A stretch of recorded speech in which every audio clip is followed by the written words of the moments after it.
Welcome back to Titans Football with Brian Callahan, presented by SeatGeek.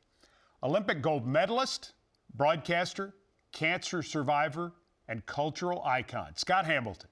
He is a Tennessee Titans fan. Not a surprise because Scott has lived in Tennessee for quite some time now. He's a local. Scott dropped by the BetMGM studio this past week to promote his 8th annual Scott Hamilton and Friends Holiday Spectacular, set for this Sunday at Bridgestone Arena. This amazing event raises money to support cancer research through his Scott Cares Foundation. Amie Wells and I had a chance to talk sports with one of the ultimate sports fans that you will ever meet.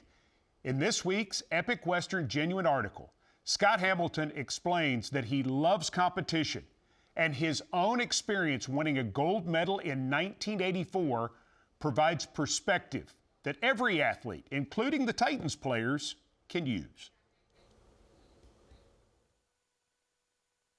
You mentioned it's the 40th anniversary of your gold medal. Yeah. I remember sitting in my living room watching on those, the big TV. Oh, yeah, the big tube TV. And what you as younger don't quite understand, and those of your generation, the Cold War was such a big deal at that moment. When we competed internationally and we had a chance for one of our guys or our girls to win, it was a big deal. And what I was getting from the media, and that's why I hid in my room the whole time, was, do you realize that you're the only real sure thing in this Olympics? If you lose, it's going to be a humiliation of our country. How did you even function with all of that pressure? When I won my first Worlds, I was thinking either the sport's at its lowest place in history or I got up my game. And then I got through that season. And then the next season I was undefeated. I went to the World Championship and I won it again. And I'm looking at the whole sport and it's like, I'm not competing against everybody in the world. I'm just competing against knuckleheads like me. And all they want to do is the best they can.